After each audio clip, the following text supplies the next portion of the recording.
Noticentro 1, CMI. Buenas noches, comienzan las noticias. Los siguientes son tres de los hechos más destacados de hoy en el país. Cargos de la Fiscalía contra dos generales en retiro. Se trata de los oficiales Francisco Patiño, excomandante de la Policía de Bogotá, y de José Javier Pérez, retirado de la Fuerza Aérea. Esta noticia será ampliada en nuestra emisión nacional a las 9 de la noche. Hallan indicios de nexos de autoridades municipales y departamentales con el ELN en Arauca. La revelación fue hecha por el ministro de Defensa, Diego Molano. Esta noticia será ampliada en nuestra emisión nacional de las 9 de la noche. 10 disidentes de las FARC dados de baja en el departamento del Cauca. De acuerdo con versiones de los habitantes del municipio de Argelia, los disidentes habrían sido eliminados en combate. Ampliación de esta noticia en nuestra emisión de las 9 de la noche. Y estas son las noticias más importantes del mundo hoy. Colombia es uno de los países con alto riesgo de calentamiento, revela la Casa Blanca. Capturan en Jamaica a militar colombiano que huyó luego de asesinato de presidente haitiano. Reina Isabel pasó la noche en el hospital. Ya está en Palacio de Buckingham. Estados Unidos enfrenta récord de inmigrantes. Economía de América Latina solo se recuperará en más de 5 años, dice Fondo Monetario. Detectan nueva cepa de COVID en Rusia. Confinamiento total en Moscú. Alarmante advertencia en el Reino Unido. Trabajadores de la salud mayores víctimas del COVID. Han muerto 180.000 en el mundo. Estados Unidos eleva cargos contra colombianos Saab y 5 personas de su entorno. Colapsan puertos británicos por falta de conductores de camiones. Expresidente Clinton abandona hospital y envía mensaje de mejoría. Subastan en París fósil prehistórico. Descubren en Grecia huella humana de 6 millones de años. Vicepresidenta Canciller Marta Lucía Ramírez habla en Pregunta Yamir con Margarita Ortega y Luisa Tobo. La Casa Blanca declaró hoy a Colombia como uno de los 11 países del mundo más vulnerables al cambio climático. El reporte indicó que estos países con alto riesgo frente al calentamiento global carecen de capacidad de adaptación y sufrirán efectos que exacerbarán la pobreza y la violencia. Desde el primer día, la administración Biden ha priorizado abordar la crisis climática como un elemento central de la seguridad nacional y la política exterior. A través de amplias evaluaciones elaboradas por la Casa Blanca, la Comunidad de Inteligencia estadounidense y el Pentágono, se llegó a la conclusión que los cambios medioambientales agravarán a largo plazo las amenazas contra la seguridad mundial. Colombia y varios países de Centroamérica son enormemente vulnerables a los efectos de la crisis climática y no tienen la capacidad de adaptarse a ella, según el informe. Identificaron 11 países bajo categoría de riesgo agudo por ser especialmente vulnerables a los fenómenos extremos. Estos son Afganistán, Colombia, Guatemala, Haití, Honduras, India, Irak, Myanmar, Corea del Norte, Nicaragua y Pakistán. En el documento concluyen además que es probable que las tensiones geopolíticas aumenten en las próximas décadas ante las mayores catástrofes naturales, como inundaciones, incendios, huracanes y sequías, que se suman a las crisis políticas. Desde Colombia piden a los países ricos que aporten a la mitigación. Un llamado a todos los países, sobre todo los países más ricos, los países del G20, a que tenemos que colocar los recursos necesarios para financiar cada una de estas acciones. Según indica el conjunto de publicaciones, hay una creciente preocupación en el sistema de seguridad estadounidense, ya que surgirían nuevas oportunidades para rivales como China y Rusia. Además, en estados como Corea del Norte y Pakistán, podría aumentar la inestabilidad nuclear. El informe recomienda al gobierno estadounidense ayudar a esos países a mejorar su resiliencia frente al cambio climático, con el objetivo de mitigar riesgos futuros para los intereses de la nación.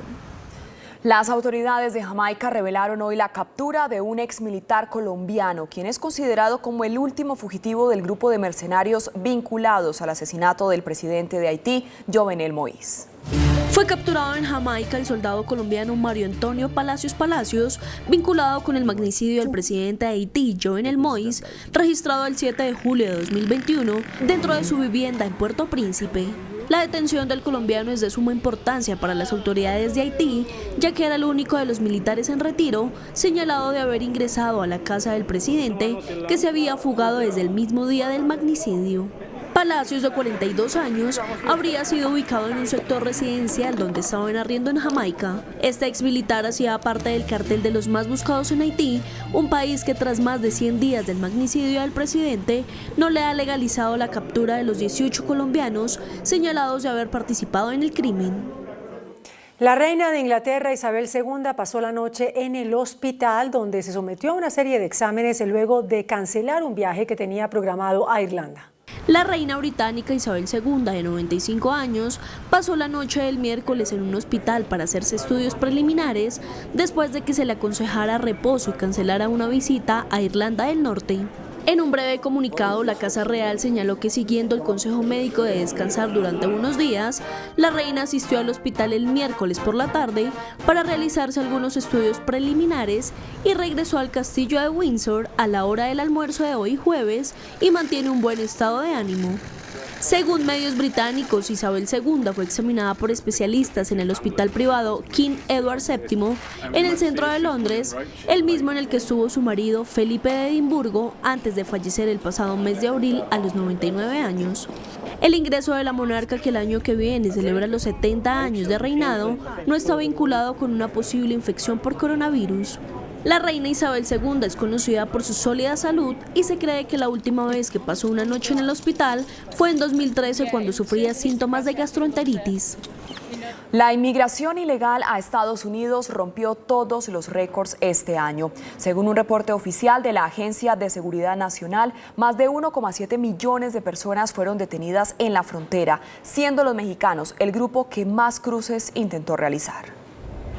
Este año ha pulverizado los récords de migración a Estados Unidos. Más de 1,7 millones de encuentros, el término usado para llamar a las detenciones de las autoridades del Servicio de Aduanas y Protección Fronteriza, convierte en los últimos 12 meses en los más intensos nunca antes vistos en los más de 3.000 kilómetros de frontera con México.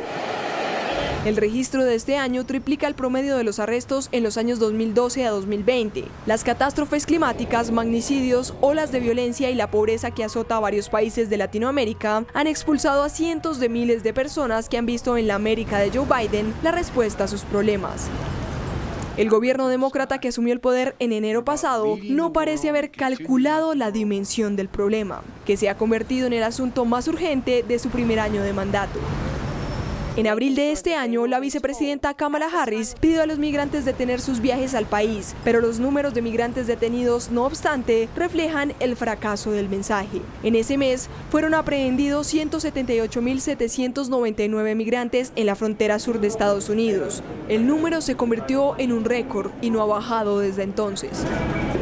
México se ha convertido en el principal expulsor de migrantes en el año fiscal 2021, comprendido entre octubre de 2020 y septiembre de 2021. 608.000 mexicanos fueron detenidos. Le siguen hondureños, salvadoreños y otros de países como Haití y Venezuela.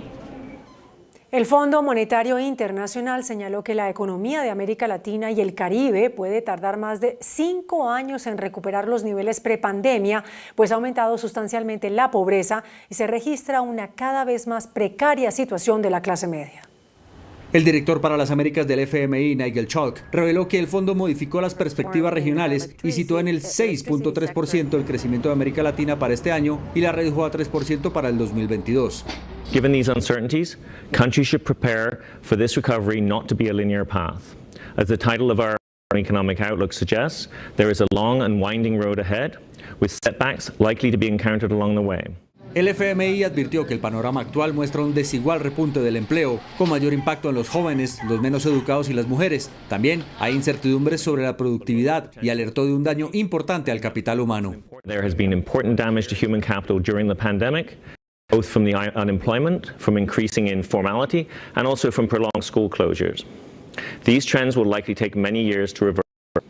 Una de las grandes amenazas para la región latinoamericana es el aumento de los precios, vinculado a las interrupciones de la cadena de suministro y a los incrementos globales del costo de los bienes, que impulsan al alza los precios al consumidor. The pandemic left the region with much higher debt than it had before and a very difficult social situation. I think now we're seeing inflation, particularly food inflation. adding to that, those social strains. That's very incident on the poor.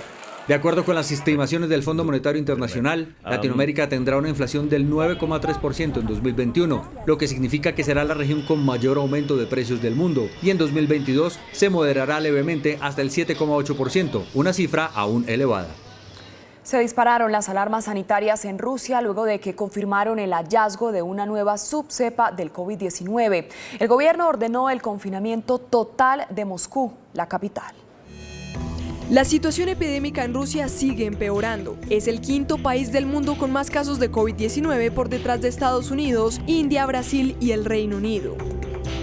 En la nación euroasiática se siguen presentando nuevos récords con respecto a las cifras del COVID-19. En las últimas 24 horas, el país registró 36.339 casos del virus y 1.036 muertes, por lo que acumula ya más de 8,1 millones de contagios y 227.389 decesos. Mientras las autoridades alertan de la aparición de una nueva subvariante de la cepa Delta, que se considera más infecciosa aún.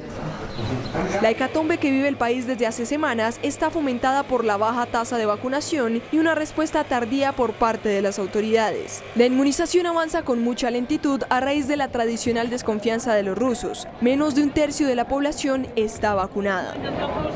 Una de las zonas más afectadas es la capital Moscú, que ha seguido tomando medidas especiales para frenar la propagación del COVID. El alcalde de esa ciudad amplió el periodo de vacaciones remuneradas que fue decretado ayer por el presidente Vladimir Putin. Este pasó de 7 a 11 días en los que los habitantes de Moscú no tendrán que ir a las oficinas. Además, ordenó el cierre de todos los servicios no esenciales como ocurría durante los primeros días de confinamiento. Hasta el 7 de noviembre únicamente podrán abrir las farmacias, supermercados y lugares de atención médica.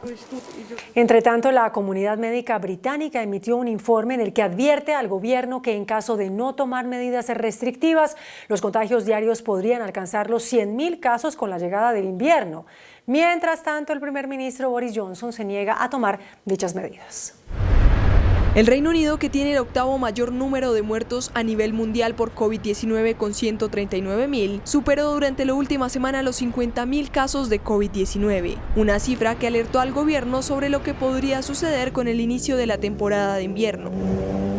En medio de las peores cifras de contagios durante los últimos meses, el ministro de Sanidad, Sajid Javid, señaló que los casos en el país podrían dispararse hasta los 100.000 al día durante las próximas semanas.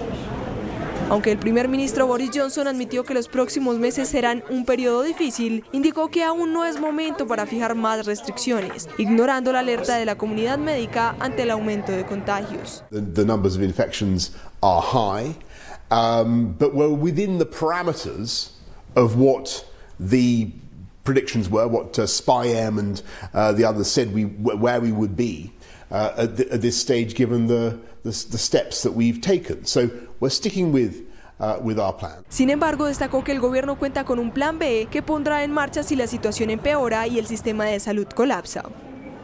La nueva ola de COVID en Europa ya llegó a Alemania. El país registró hoy el octavo día consecutivo de crecimiento en los contagios y marcó un nuevo récord de muertes diarias. Aumentan los casos de COVID-19 en Alemania. El Instituto Robert Koch de Virología reportó por octavo día consecutivo un aumento en los contagios que ha alcanzado las 85 muertes diarias. Además, también se ha registrado un aumento en las hospitalizaciones.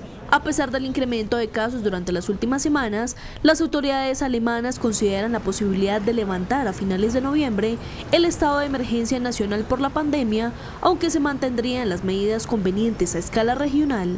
En Alemania, solo el 66% de los ciudadanos se ha vacunado completamente, lo que sitúa a este país por detrás de Francia, España, Italia, mientras que otro 2,96% por el momento fueron inoculados con una sola dosis. Un reporte de la Agencia de Salud de Estados Unidos confirmó que hay más personas recibiendo vacunas de refuerzo que primeras dosis contra el COVID-19. Los anuncios de la vacunación de refuerzo en Estados Unidos han hecho que cientos de estadounidenses aptos para la aplicación se acerquen por el suyo. La cifra de personas que buscan aplicarse el refuerzo ha superado la cantidad de personas que se vacunan por primera vez, y las dosis adicionales pronto estarán disponibles para una mayor proporción de Estados Unidos. Según los últimos datos de los Centros para el Control y la Prevención de Enfermedades, se administran 1,3 veces más dosis de refuerzo cada día que primeras dosis de la vacuna contra el COVID-19. Y el número podría aumentar, ya que el Comité Asesor de Vacunas de los CDC se prepara para discutir la mezcla y combinación de refuerzos, así como las dosis de refuerzo para las vacunas de Moderna y Johnson & Johnson. Hasta esta semana solo se ha autorizado el uso de la vacuna Pfizer como refuerzo para ciertos grupos de alto riesgo que recibieron 2 dosis de la vacuna hace al menos 6 meses. Pfizer y BioNTech publicaron además los resultados de la fase 3 de estudios de la tercera dosis de su vacuna contra el COVID y aseguraron que tiene una eficacia relativa de 95,6%. La Organización Mundial de la Salud informó que la epidemia del COVID-19 ha matado a cerca de 180.000 trabajadores de la salud en el mundo.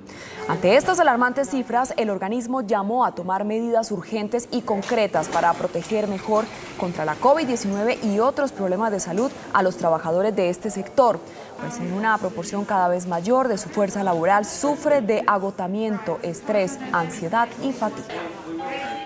Estados Unidos reveló el pliego de cargos por presunta participación en lavado de activos contra 5 personas cercanas al empresario colombiano Alex Saab, señalado de ser testaferro del régimen de Nicolás Maduro. La decisión cobija a 3 colombianos y un exgobernador venezolano, entre otros. El Departamento de Justicia de Estados Unidos reveló el pliego de cargos por presunta participación en lavado de activos contra 5 personas cercanas al empresario colombiano Alex Saab, señalado de ser el testaferro del régimen de Nicolás Maduro. Estos son Álvaro Pulido Vargas, Emanuel Enrique Rubio González, Carlos Rolando Liscano, José Gregorio Bielma Mora y Ana Guillermo Luis. Los señalados habrían contribuido a desviar los dineros procedentes de los contratos irregulares celebrados con el gobierno venezolano para la entrega de los CLAP, que hacían parte del programa de suministro de alimentos y medicinas a familias pobres del gobierno. Inflaron los costos para su propio beneficio, llegando a recibir $1.600 millones de Venezuela y alcanzaron a transferir aproximadamente 180 millones a bancos en Estados Unidos. El ex jefe de inteligencia venezolana Hugo El Pollo Carvajal, detenido en España, ha revelado uno de los secretos mejor guardados del kirchnerismo: la financiación ilegal con más de $20 millones por parte de Venezuela.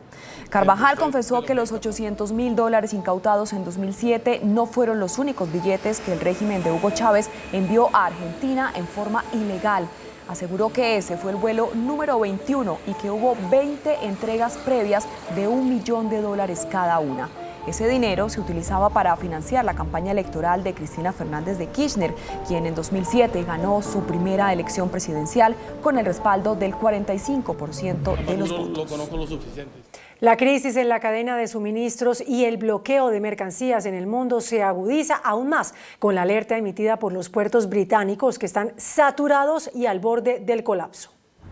Según un reporte de las entidades portuarias, el Reino Unido tiene un déficit de al menos 100.000 camioneros, lo que ha convertido las operaciones de movilización de mercancía en el país y en los puertos en una pesadilla. Huge kind of supply chain issues everywhere around the entire world. But in this country, we've taken 25 different steps on the domestic side of that. That's the lorry driver side of things, and we're seeing it having a big impact. El déficit de camioneros en suelo inglés se ha visto incrementado por el Brexit, pues esto ha impuesto restricciones migratorias a muchos conductores y en el país no hay suficientes británicos capacitados para el trabajo. Y los pocos que hay tienen que hacer filas hasta de 24 horas para recoger o entregar carga, lo que encarece los costos de transporte. Los puertos más afectados en el Reino Unido son los de Liverpool y Southampton, donde ya no hay más espacio para contenedores apilados y los productos ya presentan demoras de más de 25 días. Un panorama aún más preocupante se avisora en el puerto más grande de Norteamérica, el de Los Ángeles, donde hay récord de barcos cargueros en fila. Más de 100 buques están esperando a esta hora poder entregar millones de productos provenientes, la mayoría de ellos de China. The duration of this cargo run is quite remarkable. We've averaged 17 ships at berth daily in the month of September. That's 70% higher than pre-pandemic days. We welcomed 83 container vessels, including 15 extra loaders. Según el último reporte, hay más de 300.000 contenedores represados, un 70% más de carga en la entrada del puerto de lo que había antes de la pandemia, y hay muchos menos trabajadores. La Cámara de Representantes de Estados Unidos inició acciones judiciales contra Steve Bannon, uno de los más cercanos colaboradores del expresidente Trump, por desobedecer una citación oficial para declarar en la investigación sobre la toma al Capitolio el pasado 6 de enero. El ultraderechista Steve Bannon, un aliado del expresidente Donald Trump, fue declarado este jueves en desacato al Congreso de Estados Unidos por negarse a comparecer ante el Comité Legislativo que investiga el asalto al Capitolio el pasado 6 de enero. Al cabo de un poco más de 3 horas de debate sobre la resolución, los representantes votaron 229 a favor y 202 en contra. Mr. Bannon's own public statements make clear he knew what was going to happen before it did. And thus, he must have been aware of and may well have been involved in the planning of everything that played out on that day. The American people deserve to know what he knew and what he did. Los demócratas se han comprometido a investigar exhaustivamente el asalto en el que cientos de partidarios de Trump se abrieron paso a golpes entre la policía, hirieron a docenas de oficiales e interrumpieron el conteo electoral que certifica la victoria del presidente Joe Biden. Ahora la presidenta de la Cámara de Representantes, Nancy Pelosi, debe certificar el informe y enviarlo a la Fiscalía del Distrito de Columbia para que un fiscal federal lo presente ante un gran jurado, que será el que finalmente hará recomendaciones sobre cómo proceder con el ex estratega jefe de Trump. El expresidente de Estados Unidos, Donald Trump, anunció sus planes para lanzar su propia red social. Este es su más reciente intento por recuperar un espacio en Internet tras ser vetado de Twitter y de Facebook a raíz del violento ataque de sus seguidores contra el Capitolio. La aplicación se llamará Truth Social o Verdad Social y se espera que inicie en versión beta para invitados el mes próximo. La red social del exmandatario republicano ya está disponible para reserva en la tienda virtual de Apple. Mientras tanto, el emporio del expresidente Donald Trump afronta una nueva investigación penal por presunto fraude fiscal. Un condado de Nueva York intenta determinar si la compañía rebajó el valor de uno de los clubes de golf que posee el millonario para ahorrarse impuestos. De acuerdo con el diario The New York Times, la oficina del fiscal de distrito del condado de Westchester, en el estado de Nueva York, investiga presuntas irregularidades fiscales en torno al club de golf que Donald Trump posee en el rico suburbio de la ciudad de Nueva York. La investigación intentará determinar si la organización Trump cometió dolo y fraude fiscal al rebajar intencionadamente el valor de la propiedad con el fin de pagar menos impuestos. La pesquisa, la tercera en marcha en el estado natal del magnate, intensifica el escrutinio legal de sus negocios familiares y empaña el futuro político del republicano, cuando este aún no se ha pronunciado sobre su hipotética candidatura a las elecciones de 2024, como esperan muchos de sus seguidores. Y luego de haber salido del hospital, haber sido dada de alta, el expresidente de Estados Unidos, Bill Clinton, publicó un mensaje en el que asegura estar mejor y le pide a todos tomarse un tiempo para escuchar el cuerpo y atender la salud. Hi everyone. I was so touched by the outpouring of support I received during my stay in the hospital. Thanks so much. I'd also like to thank the doctors and nurses at UC Irvine Medical Center. Absolutely wonderful care they gave me over the last 7 days. I'm really glad to be back home. I'm doing great, enjoying this beautiful fall weather. I'm on the road to recovery, but I want to remind everyone out there, take the time to listen to your bodies and care for yourselves. El FBI confirmó hoy que los restos humanos hallados en una reserva natural en Florida son de Brian Laundrie, el exnovio de la youtuber Gabby Petito, quien fue hallada sin vida y con rastros de violencia tras una búsqueda de más de 15 días por todo Estados Unidos. Una comparación de registros dentales realizada por el FBI confirmó que los restos óseos encontrados en la reserva Carlton son los de Brian Laundrie, el novio de la bloguera Gabby Petito, quien murió estrangulada durante un viaje que realizaba con su pareja. Los restos humanos, que corresponden a un esqueleto, fueron encontrados junto a varias pertenencias de Brian Laundrie, como ropa, una mochila y una libreta. La ropa encontrada consiste con lo que se creía que el joven llevaba puesto. Tras conocerse de la desaparición de Petito en septiembre, Laundrie se había internado en el Parque Natural de Creek, en el noreste de Florida, en el que finalmente se hallaron sus restos. Laundrie, de 23 años, era considerada una persona de interés en la muerte de su prometida, pero no había sido acusado de su muerte. Las autoridades australianas ofrecieron una recompensa de $1 millón australianos por la información que ayuda a dar con el paradero de Cleo Smith, una niña de 4 años quien desapareció de un camping. La pequeña fue vista por última vez a la 1:30 de la madrugada del sábado 16 de octubre. Más de 100 policías, fuerzas de defensa y personal de servicio de emergencia estatal se han unido a la búsqueda por aire, mar y tierra. Pescadores de Valparaíso se enfrentaron hoy a miembros de la Armada chilena en protesta contra el gobierno de Sebastián Piñera. Un grupo de pescadores de la región de Valparaíso, en Chile, denunció haber recibido disparos por parte de funcionarios de la Armada en medio de las protestas que se generaron en el muelle Prat. Esto ocurrió luego de que trabajadores realizaron bloqueos y quemaron parte de los neumáticos que están dispuestos en el puerto de la ciudad con el fin de evitar el desplazamiento de embarcaciones. Oye, ellos empezaron a disparar, empezaron a agredirlo, a tirar lacrimógenas. Me disparó a quemarropa así porque allá estábamos haciendo fuerza para que lo hagan nuestra galerita y mire cómo me dejó. Los manifestantes acusan que tras el término del plazo acordado con la autoridad, aún no han podido volver a trabajar por cerca de 2 meses. Los pescadores exigen tener respuesta por parte del gobierno para volver a trabajar en la bahía de la capital regional, luego de que en 2013 fueron trasladados de forma temporal a la ciudad de Quintero para la construcción de una caleta en el muelle. El ataque de los pescadores dejó 3 heridos, 2 con lesiones de balines en el cráneo y otro en la espalda. Por su parte, el gobernador marítimo de Valparaíso, Nelson Saavedra, confirmó a medios locales que la Armada empleó balines de goma con aire comprimido para obligarlos a retirarse. Una impresionante explosión por acumulación de gas se presentó hoy en China. El hecho, que fue captado por varias cámaras, se presentó en un restaurante de la provincia de Xinjiang y dejó un saldo de 33 muertos y más de medio centenar de heridos, además de graves daños a las edificaciones vecinas. Más de un centenar de personas han fallecido en India y Nepal por inundaciones y deslizamientos de tierra tras varios días de intensas lluvias que barrieron casas y carreteras. Miles de personas también fueron evacuadas de sus hogares, mientras medios locales reportan numerosos daños en la infraestructura de ambos países. Un fósil de dinosaurio marcó hoy un precio récord en una subasta. El esqueleto del mayor ejemplar de Triceratops descubierto hasta ahora, que vivió hace unos 66 millones de años en lo que hoy es el norte de Estados Unidos, fue vendido por una casa de subastas de París por $7,7 millones. El nombre de Triceratops está relacionado con los 3 cuernos que tiene en su cabeza.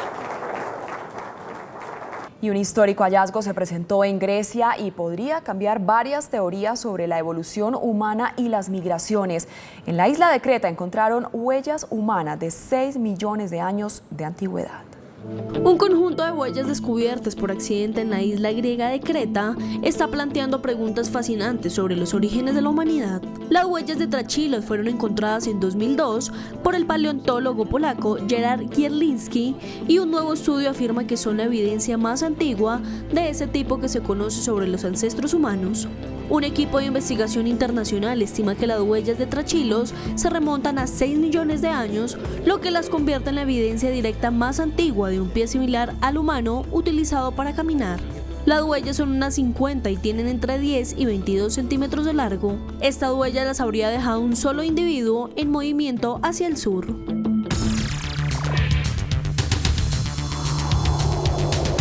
Muy buenas noches. El secretario de Estado de los Estados Unidos, Anthony Blinken, culminó hoy su visita a Colombia, en donde realizó varias intervenciones. El canciller norteamericano apoyó la paz en nuestro país, pidió robustecer los esfuerzos de Colombia para la paz rural y reconoció que el consumo de droga en Estados Unidos es uno de los factores que determinan el crecimiento de cultivos ilícitos en Colombia. Nuestra invitada de esta noche es la señora vicepresidenta canciller Marta Lucía Ramírez, quien pues encabezó con el presidente y con el canciller norteamericano todos los actos de su visita a nuestro país. Señora ministra, muy buenas noches. ¿Cuál es el balance que usted hace de la visita del canciller Blinken a Colombia? Muy buenas noches, Yamil. Realmente pues yo me siento muy satisfecha, muy orgullosa de haber tenido esta visita de altísimo nivel del secretario Blinken. Realmente es el funcionario más importante después del presidente Biden en la administración americana. Ayer lo recibimos con el presidente de la República, tuvieron una extraordinaria reunión los dos. Tuvimos ayer toda la tarde con el secretario Blinken la reunión con los demás cancilleres. Anoche tuvimos una cena con todos los cancilleres y hoy durante la mañana nuestro noveno diálogo, que realmente ha sido excelente en cada una de las mesas de trabajo. Me siento muy satisfecha, muy orgullosa, porque esto muestra la importancia que le está dando Estados Unidos a Colombia como su más importante aliado estratégico en esta región. Señora ministra, para usted, ¿qué significa que un dirigente norteamericano, nada menos ni nada más que el secretario de Estado, canciller, reconozca que es el alto consumo de droga en Estados Unidos lo que impulsa el crecimiento de la producción de droga en nuestro país? Bueno, Yamil, muchas gracias. Yo creo que el secretario Blinken no ha hecho otra cosa que desarrollar también algo en lo que ha insistido el presidente Iván Duque, en lo que hemos insistido nosotros, en lo que han insistido inclusive los presidentes anteriores, y es el principio de corresponsabilidad. Aquí se produce la droga, pero esa droga tiene una demanda en el mercado internacional. Estados Unidos un gran consumidor, Europa también un gran consumidor, ahora lamentablemente el Asia, ahora lamentablemente muchos países, pero ayer cuando él hace ese reconocimiento está subrayando que aquí tenemos que aportar todos a la solución del problema de la lucha contra las drogas. Estados Unidos nos ha ayudado en el fortalecimiento de la fuerza pública, de la justicia en Colombia, con mayor presencia en el territorio. Parte de este diálogo, este noveno diálogo, es también todo el desarrollo rural integral, pero hay que hacer más y mejores esfuerzos, buscar los dineros del narcotráfico, lograr incautar esos activos que tienen en el exterior, hacer la extinción de dominio, tener un trabajo permanente de inteligencia y de cooperación de inteligencia con la justicia colombiana para que seamos cada vez más contundentes en poder quitarle los dineros al narcotráfico, que esa es la parte donde uno puede afectar mucho más todo ese negocio infame que tantos muertos y tanto dolor le ha costado a Colombia. Señora ministra, otro tema importantísimo durante la visita del secretario de Estado Blinken es el de la migración. ¿Qué vamos a hacer con este problema, señora ministra? El primer problema es la falta de oportunidades que hay en este hemisferio, la falta de oportunidades laborales para los ciudadanos de muchos de los países de América Latina. Entonces, obviamente, Estados Unidos recibe toda esta migración y nosotros tenemos que entender, tampoco Estados Unidos puede absorber ilimitadamente a todos los migrantes que vengan del mundo entero. Entonces, por esa razón, en la reunión de París le propuse al secretario Blinken venir a Colombia, citar esta conferencia de cancilleres latinoamericanos, porque hay que trabajar en las dos caras de esa moneda. Por un lado tenemos la migración, entonces cómo controlarla, cómo lograr evitar que estos migrantes caigan en las redes del tráfico de personas, del tráfico de migrantes, cómo tener más solidaridad frente a estos migrantes. Pero la otra cara de la moneda es la falta de oportunidades de desarrollo, y por eso en la reunión con todos los cancilleres, y lo planteamos con el presidente Iván Duque, tiene que venir una gran apuesta por el desarrollo en América Latina, por la construcción de infraestructura, por el desarrollo de cadenas de producción y de valor agregado que nos permitan exportar nuestros productos a todos los países del hemisferio, que Estados Unidos pueda comprarle a toda América Latina, porque solamente así se puede contener definitivamente esta migración. Y por eso tenemos que trabajar juntos todos, América Latina, Estados Unidos y Canadá, que son realmente el país de destino, los países de destino hacia donde va buena parte de esta migración. ¿Y qué hacer mientras se llega a una solución con esta gente migrante que se encuentra en Necoclí? Bueno, y a mí, el ministro del Interior, Daniel Palacios, ha estado trabajando permanentemente con el ministro de la Defensa, el presidente Iván Duque, ha pedido darle absoluta prioridad a la atención, porque claro, Necoclí se ha vuelto de alguna manera el cuello de botella. Primero, porque Panamá no recibe más migrantes y obviamente en Panamá también tiene razón, tienen una capacidad muy limitada, pero nosotros tampoco podemos absorber más migrantes, entonces por esa razón era tan importante la reunión de ayer, hablar con Ecuador para que no los deje pasar más, con Perú para que no deje pasar, con Chile para que no salgan de allí, porque hay muchos migrantes haitianos que están en Chile y por esa razón acá nos tenemos que ayudar todos los países entre nosotros. Por eso aquí ayer hablamos de acciones de corto plazo y acciones de mediano plazo. En el corto plazo acordamos concentrar buena parte de este trabajo en Naciones Unidas. Aquí nos van a ayudar ACNUR, que es la Organización de Naciones Unidas que trabaja por los refugiados, nos va a ayudar UNDOC, que es también la que está en el tema de la lucha contra el delito, para concentrar la información, cuántos migrantes están deambulando hoy por América Latina, cuántos son de Haití, cuántos de Cuba, cuántos de Venezuela, cuántos se han establecido y qué tipo de ayuda económica adicional van a necesitar en los países, pero también es cierto que se va a trabajar en esa visión de mediano plazo, cómo invertir más recursos, cómo lograr que haya más desarrollo, cómo atraer más inversión extranjera, cómo tener más infraestructura que genere empleos, y así se van dando acciones que solucionen en el corto plazo y al mismo tiempo en el mediano plazo. Y Necoclí, como digo, el presidente ha dicho hay que darle toda la prioridad. Logramos descongestionar enormemente hace 2 meses, ahora otra vez realmente ha habido un represamiento y el director de Migración Colombia también ha sido encargado por el presidente para trabajar muy de la mano en estas soluciones, darles asistencia humanitaria, ayudarle a los que tienen allá los hoteles, las posadas, en Necoclí, porque eso también desborda. Necoclí es un municipio pequeño que pues obviamente empieza a tener una presión social muy grande cuando hay tantas personas que ni siquiera encuentran suficiente alojamiento. Señora ministra, mire, el Congreso de la República de Colombia aprobó una proposición según la cual se crea una comisión binacional entre Colombia y Venezuela a nivel legislativo con la Asamblea Legislativa en Venezuela para procurar una normalización de las relaciones entre Colombia y Venezuela. Esta pregunta, señora ministra, se la hago para formulársela mañana, porque por hoy el tiempo se nos agotó. ¿Acepta usted, ministro? Claro que sí, muchas gracias. Desde ya acepto. Gracias, ministra.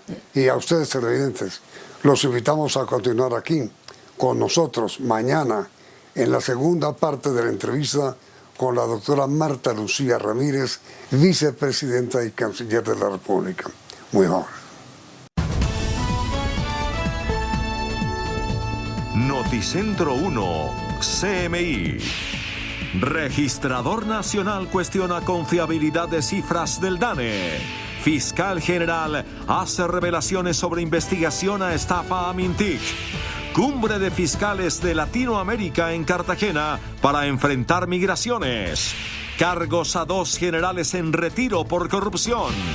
Gobernador de Arauca capturado por nexos con ELN. Hablan fiscal y ministro de Defensa. Migración irregular en Colombia creció más de 2000%. Debate sobre Pandora Papers en la Cámara. Robos a supermercados ascendieron a 112.000 millones de pesos el año pasado, revela Fenalco. Crítica situación de la mujer se revela en el Congreso. Crece violencia. Presidente del Congreso se retracta y no habrá comisión con Venezuela. Solo el 10% de los bogotanos respira aire de buena calidad, revela informe. Arrendatarios tenían secuestrado al arrendador en Bogotá. Ponencias positivas pero reformatorias al plan de ordenamiento territorial en el Consejo. Con Margarita Ortega y Luisa Tobo. Iniciamos nuestra segunda hora de noticias. Duros cuestionamientos a las cifras que maneja el Departamento Administrativo Nacional de Estadísticas hizo esta noche el registrador nacional Alexander Vega. Dijo que las bases de datos del DANE no son confiables frente al número de registros civiles que tiene la registraduría. La afirmación sobre la pobre confianza que le generan las bases de datos del DANE la hizo el registrador Alexander Vega al inaugurar una sede auxiliar de la registraduría en la Ciudad Verde del municipio de Soacha. Y lo puedo decir hoy como registrador nacional, y díganselo al director del DANE. Las bases de datos del DANE no son confiables frente al registro civil que tiene Colombia y tiene la registraduría. No es posible que municipios como Soacha le pongan menos población a lo que realmente tiene. Y los alcaldes tienen que hacerse valer y cuente con el respaldo de la registraduría. Estoy dispuesto a dar el debate con el director del DANE. Y dijo que los municipios son los más afectados por el tema de transferencias versus población. Es que al país no hay que decirle mentiras.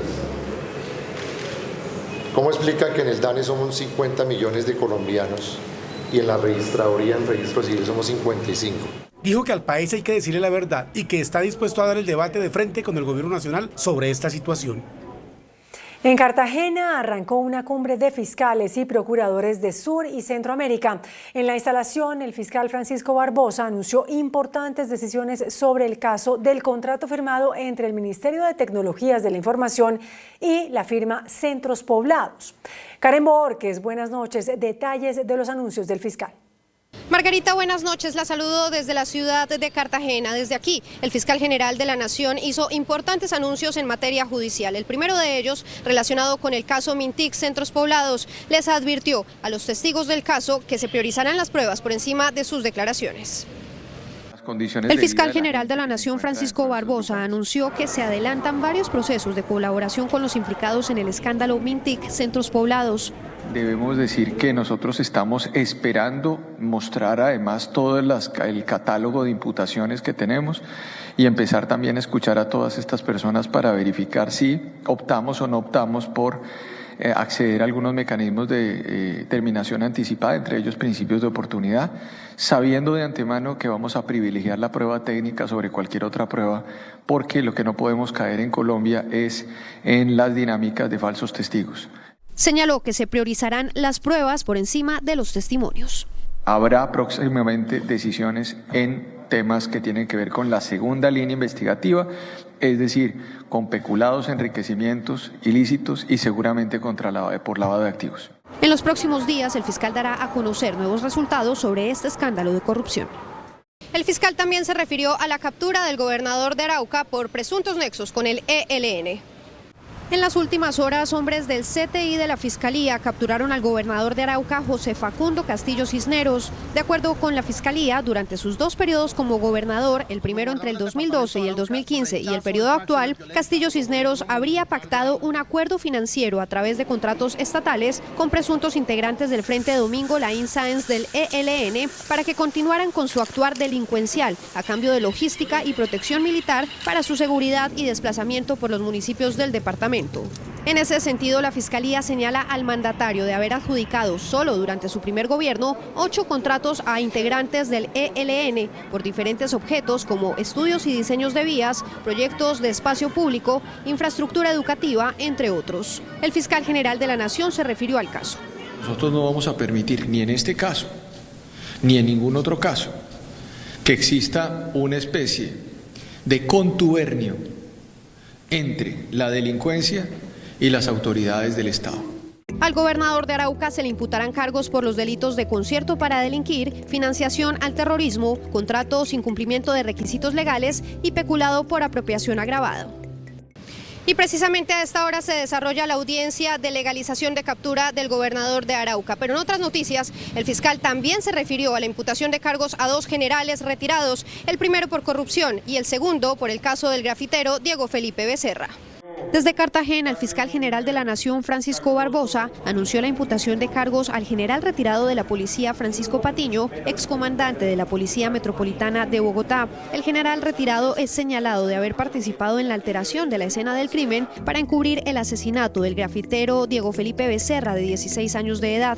La fiscalía le imputará los delitos de ocultamiento, alteración o destrucción de material probatorio, favorecimiento y fraude procesal. Cabe recordar que en este caso han sido condenados el patrullero Wilmer Alarcón, quien fue quien disparó contra Diego Felipe, y 6 miembros más de la Policía Nacional, entre ellos un coronel, por la alteración de la escena del crimen. Según la Fiscalía, los uniformados pretendían hacer pasar al joven grafitero como un delincuente para encubrir su homicidio.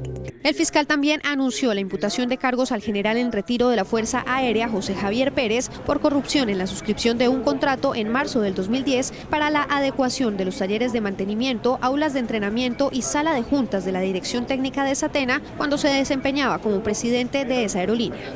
Y aquí en la ciudad de Cartagena, el fiscal general de la Nación preside la cumbre de fiscales y procuradores generales. Se buscará llegar a importantes acuerdos con la región para atacar los delitos que rodean los procesos migratorios, entre esos el tráfico de drogas y también la extorsión. Me despido entonces desde la ciudad de Cartagena. Para Noticentro 1 CMI informó Karen Borges. Siga usted en estudio, Luisa.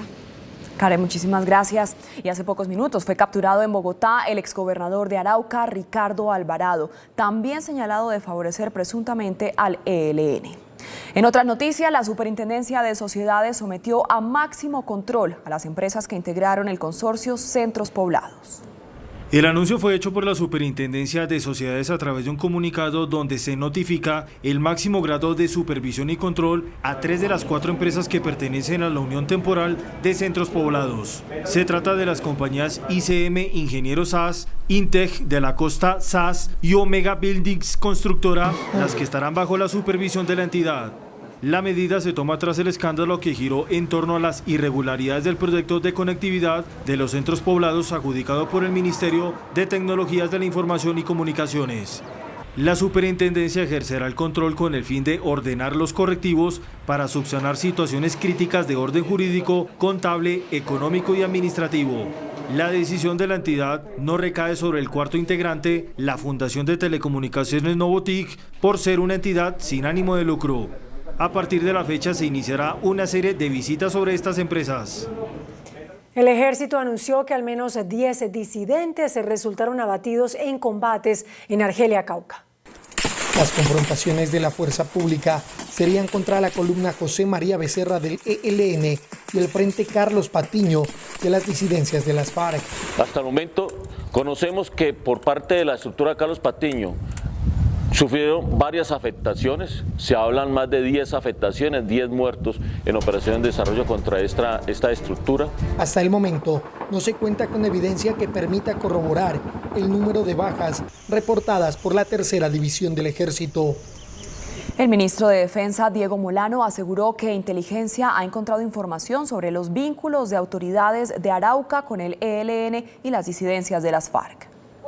El ministro Molano dio a conocer que las fuerzas militares y la policía le han remitido a la Fiscalía información sobre esa presunta complicidad. Siempre había indicios presuntos de cómo había relaciones entre grupos armados ilegales como el ELN y disidencias de la FARC con algunas de las autoridades municipales o departamentales allá en Arauca. Precisamente será a partir de esa información que en el proceso de judicialización se evidenciará ese tipo de relaciones de financiación de actividades terroristas. El gobierno espera decisiones judiciales que eviten que esa situación se repita. Para que no se permita que nadie financie el terrorismo y mucho menos use los recursos públicos y los impuestos de los colombianos para financiar contratos o actividades que por el contrario alimenten el terrorismo. Este año se ha incrementado la violencia en el departamento de Arauca, principalmente por acciones del ELN. La migración irregular a Colombia ha crecido más de 2000%, según Migración Colombia. Se encienden las alarmas en el país por la crítica situación de migración que se vive. Cifras conocidas por este noticiero revelan que el aumento de la migración irregular es del 2.210% comparado con el año anterior. En el 2020, Migración Colombia detectó a 3.922 migrantes irregulares. Este año la cifra subió a 90.610. Lo más caótico se presenta en Necoclí, Antioquia, donde han sido identificados al menos 80.514 migrantes. En segundo lugar están los cubanos con 5.102 y en tercer lugar los venezolanos con 680. Con otros 90.610 migrantes en territorio colombiano, sube la cifra total a 174.794 desde el 2006.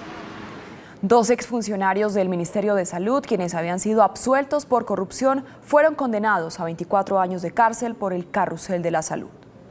El Tribunal Superior de Bogotá revocó la absolución que beneficiaba a 2 exfuncionarios del Ministerio de Salud implicados en el escándalo de corrupción del Carrusel de la Salud y condenó a 24 años de cárcel a Claudia Patricia Rojas Puerta, quien era para entonces la coordinadora del grupo de recobros del Ministerio, y a Luis Andrés Ruiz Martínez, quien era el coordinador de sistemas de MinProtección. De acuerdo con las autoridades judiciales, entre el 2006 y el 2010 existió una red integrada por estos exfuncionarios y empresas prestadoras de salud dedicada a apropiarse ilegalmente de dineros públicos de la salud mediante pagos de recobros por concepto de prestación de servicios y entrega de medicamentos y tecnologías que no estaban incluidas en el plan de beneficios de la salud.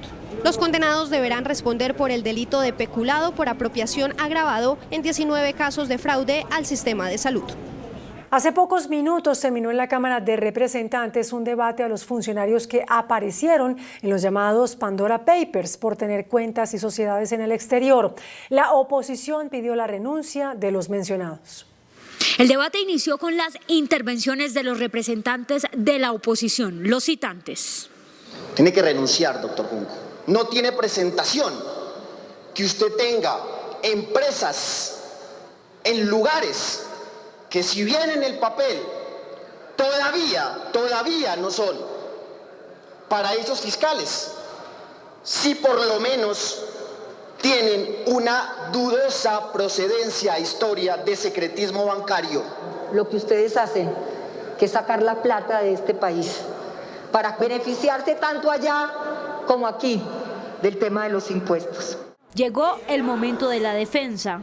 La ley colombiana hace muchos años permite que los colombianos tengan activos, que tengan cuentas corrientes en el exterior. La declaré en el Banco de la República, la declaré en mi declaración de renta. Los balances de Global muestran perfectamente que nunca dio utilidades. Publico mi declaración de activos y publico mi declaración de renta. Tanto en la declaración de activos como en la declaración de renta, uno no especifica el activo. Uno lo que especifica es en los soportes cómo se llama el activo y cuánto vale el activo. Y los soportes están. Si yo no tengo nada que ver con Pandora Papers, yo no conozco SPM. ¿Y qué me responde el Consorcio Internacional de Periodistas? There, Mr. Junco, el Consorcio Internacional de Periodistas not publish any information about you. Ninguna información acerca de usted. La representante Juanita Gubertus hizo una denuncia en contra del director de la DIAN. Sin embargo, el funcionario en su intervención no se refirió al tema. Que para 2020 el señor Lisandro Junco no reportó ante el CIGEP, la empresa Cyber Securities, en el CIGEP. El director de la DIAN se declaró impedido para investigar los Pandora Papers en Colombia. Le pidió al ministro de Hacienda nombrar un director ad hoc. Y en medio de un debate al gerente de EPM, José Andrés Carrillo, en el Consejo de Medellín, los cabildantes pidieron la renuncia del funcionario. El tenso debate duró 6 horas en el recinto del Consejo de Medellín. La situación de Hidroituango con el cambio de contratistas, el pago de aseguradoras y los responsables de la contingencia fueron los puntos álgidos de la discusión de los concejales que confrontaron al gerente de EPM. Usted pide que renuncien los contratistas o que sean los contratos. Yo le pido a usted, renuncie usted, porque usted tiene una sentencia en primera instancia también. Porque es que el rumor de que quieren traer contratistas chinos para que asuman el control de la obra no es de ahora. El gerente de EPM fue enfático al decir que no va a renunciar y que pese al fallo de nulidad en primera instancia tiene las facultades para seguir avanzando en la megaobra. Yo asumí un compromiso con esta empresa, asumí un compromiso con esta ciudad y yo lo voy a ejercer hasta el día que me corresponda. Sobre el cambio de contratistas y la responsabilidad fiscal de los actuales, el gerente explicó. Llevamos $350 millones tenemos reconocido el siniestro, tenemos un cronograma donde se va a terminar el proceso de ajuste. Justamente hoy, EPM informó que Hidroituango cumplió un nuevo hito con la instalación de cables de potencia que transportarán la energía desde los transformadores ubicados en la casa de máquinas, llegando así al 85% del avance en el proyecto. Pese a la pandemia, se siguen presentando robos al menudeo en supermercados que sumaron 112.000 millones de pesos. De acuerdo con Fenalco, si bien los robos tanto internos como externos a los supermercados disminuyeron durante el año 2020 por efectos de la pandemia, eso no fue suficiente para detener los hurtos. Se perdieron 112.000 millones de pesos por cuenta de robos en los supermercados, pero fue una cifra 51% inferior a la del año 2019. Entre los productos más robados se encuentran las golosinas, licores, atún en lata, gaseosas y carnes frías. Son bandas organizadas que tienen a su vez personas externas que están en complicidad con personas internas que trabajan dentro de los establecimientos comerciales. En este sentido, la proporción de robos totalmente externos fue de un 38%. Y de robos internos fue de un 62%. Las declaraciones se dieron durante Góndola, evento que se realiza en Cartagena y que reúne al comercio minorista. En audiencia pública realizada en el Senado se revelaron dramáticas cifras sobre el rezago que enfrentan las mujeres en el campo. En pleno siglo XXI, el machismo sigue afectando a las mujeres del campo. Según el director del DANE, 3 de cada 4 personas que viven en zonas rurales considera que las mujeres campesinas deben dedicarse a los oficios caseros. Eso implica que educación y cultura son unos elementos muy importantes para que en el mediano y largo plazo podamos tender puentes con las mujeres rurales del país. Y el delegado de la Defensoría reveló que entre 2018 y 2021 la violencia contra la mujer del campo ha ido en aumento. 17.949 casos. La violencia psicológica con un total de 10.702 casos, seguido por la violencia física con 6.991 casos. La violencia económica, 4.315 casos, son el 15%. Y la violencia sexual, 3.246 casos. Las congresistas de esta comisión legal reclamaron del Estado mayor apoyo a la mujer del campo. La alcaldesa de Bogotá, Claudia López, recibió hoy 500 nuevos policías para la ciudad. Desde hoy están en las calles de Bogotá 500 policías adicionales para reforzar las actividades de inteligencia e investigación criminal. 30 cápsulas investigativas se organizaron en Bogotá, dedicadas exclusivamente a perseguir a 30 estructuras delincuenciales en Bogotá. Gracias a su trabajo, vamos a poder continuar dando resultados contundentes contra el crimen en nuestra ciudad, contra la delincuencia organizada que causa zozobra. Antes de julio del siguiente año, Bogotá tendrá otros 2.500 policías nuevos para llegar a un pie de fuerza total de 21.000 y reducir parcialmente el déficit. En las últimas 24 horas, Colombia reportó un leve aumento en los contagios y muertes por COVID-19. Suben los contagios y suben las muertes por COVID-19 en Colombia. Con 46.800 pruebas procesadas en los laboratorios del país, se detectaron otros 1.498 contagios. Los casos activos también subieron a 12.095.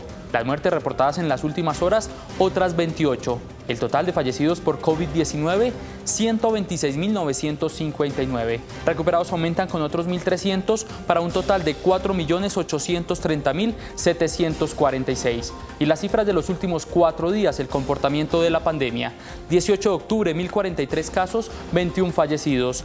El 19 de octubre, 952 casos, 24 fallecidos. Ayer, 1.224 casos, 21 fallecidos. Hoy, 1.498 casos y 28 decesos. Y Colombia alcanzó las 20 millones de personas vacunadas con esquemas completos contra el COVID.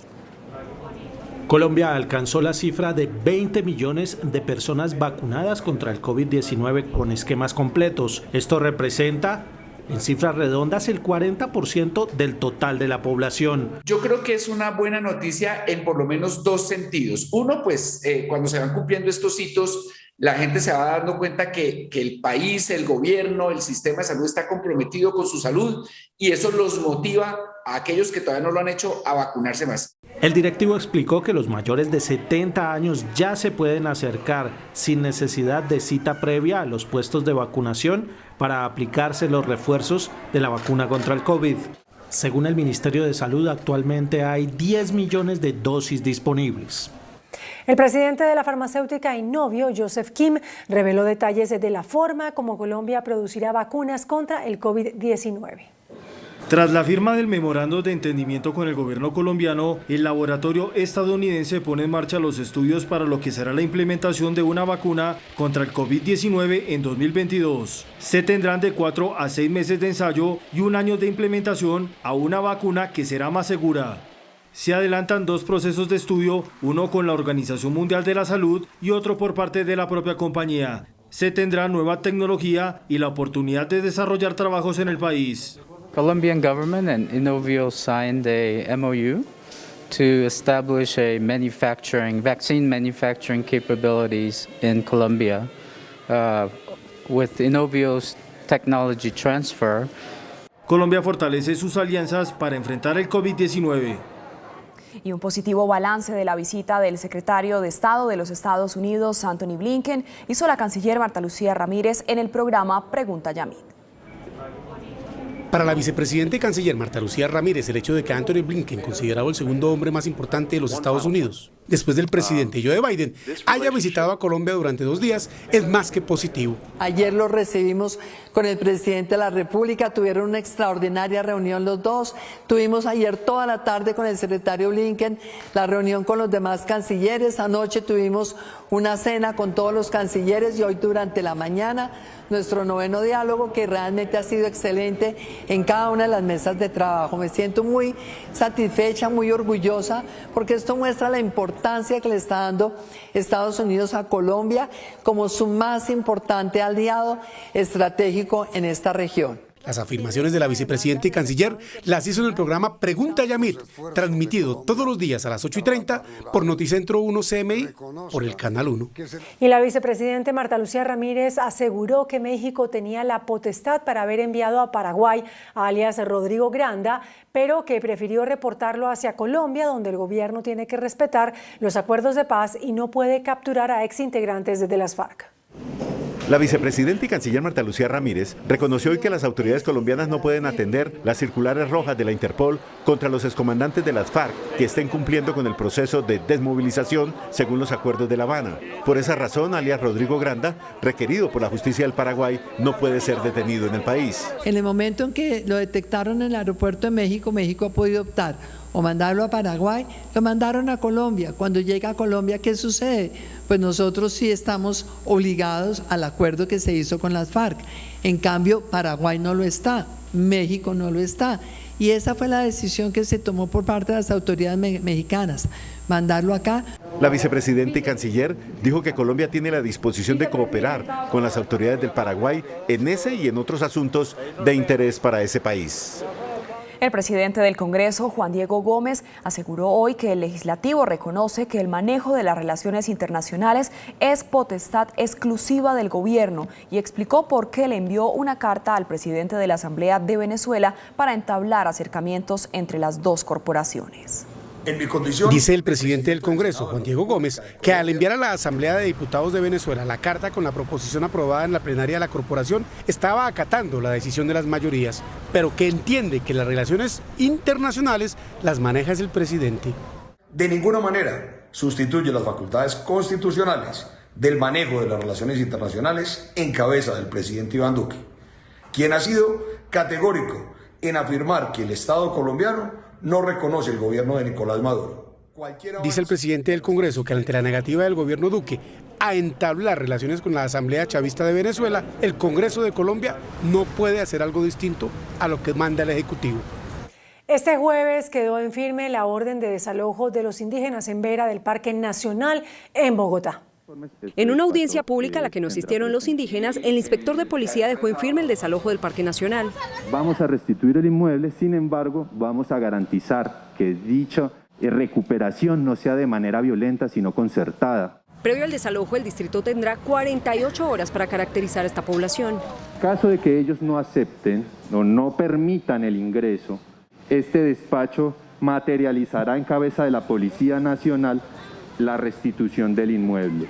Nosotros no nos vamos a mover, es una decisión tomada así como el día 1, que no nos movemos hasta que no se instale el diálogo y no se busquen salidas estructurales. Y eso es lo que estamos pidiendo. Se calcula que son más de 1.000 personas de 13 resguardos las que permanecen hace 3 semanas en estos cambuches. Solo el 10% de los bogotanos respiran aire de buena calidad, según un estudio de la Universidad de los Andes. Así se ve Bogotá desde los cerros. La espesa capa de contaminación cubre la mayor parte de la ciudad. El problema del aire que respiramos es más grave de lo que se ve. En el nororiente de la ciudad, cerca del 10% de la población respira la mejor calidad del aire, y en el suroccidente de la ciudad cerca del 30% de la población respira la peor calidad del aire. El aire más contaminado se respira en las localidades de Ciudad Bolívar, Kennedy y Bosa. Confluyen las 3 fuentes principales de contaminación: material resuspendido, polvo en el aire, ¿cierto?, por las vías despavimentadas, combustión por industrias y además combustión por vehículos. Los investigadores piden al distrito tomar medidas inmediatas para mitigar la contaminación. Como pavimentar las vías en aquellos lugares donde podemos encontrar que estos niveles de contaminación son altos. El mejor aire se respira en Usaquén, Chapinero y Candelaria. Las autoridades denunciaron un insólito secuestro en Bogotá. Los arrendatarios de un apartamento mantenían retenido al arrendador.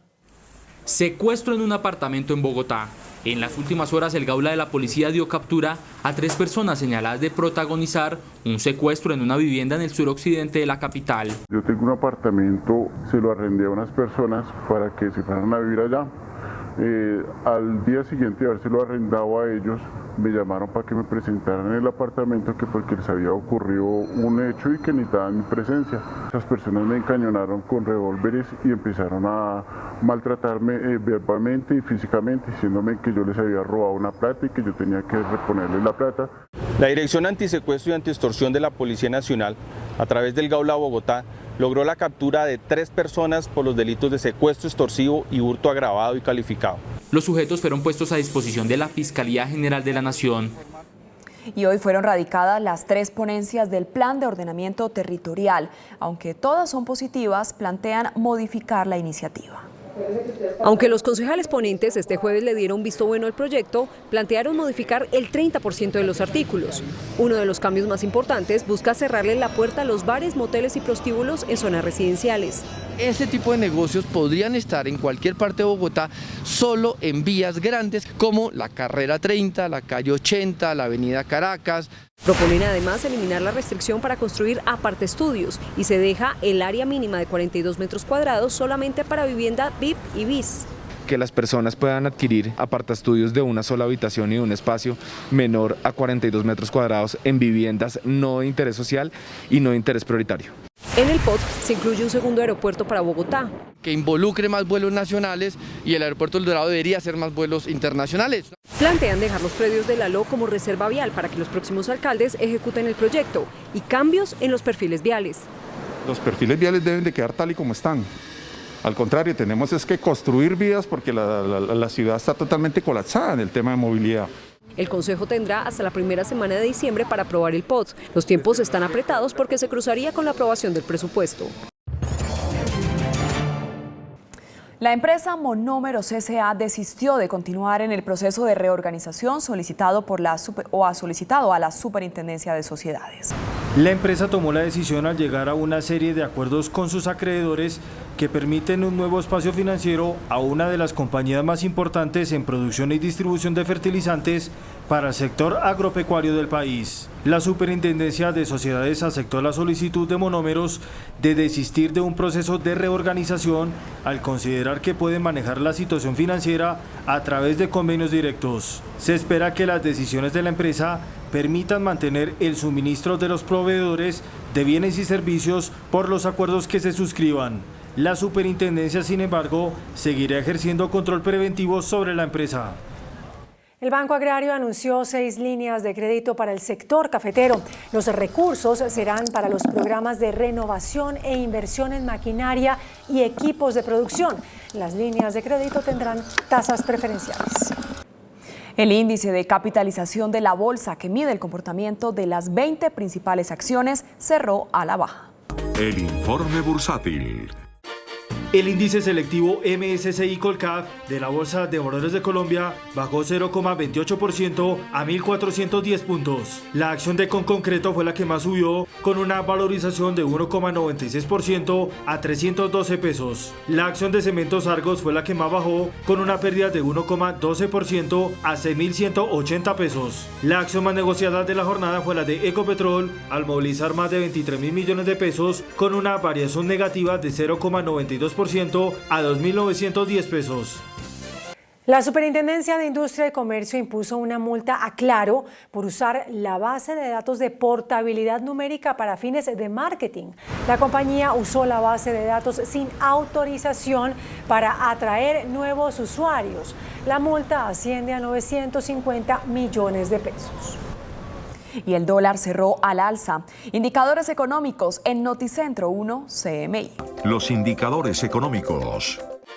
La tasa representativa del mercado que regirá para mañana viernes será de 3.783 pesos con 30 centavos. Los profesionales del cambio compran la divisa en promedio en 3.750 pesos y la venden en 3.790 pesos. Un euro cuesta 4.395 pesos con 50 centavos. La libra de café en Nueva York se cotizó a $2 con 3 centavos. El azúcar se transó en 18,98 centavos de dólar la libra. El barril de petróleo WTI se cotizó en $82 con 66 centavos. La referencia Brent para Colombia se cotizó en $84 con 78 centavos. Una acción de Ecopetrol cuesta 2.910 pesos.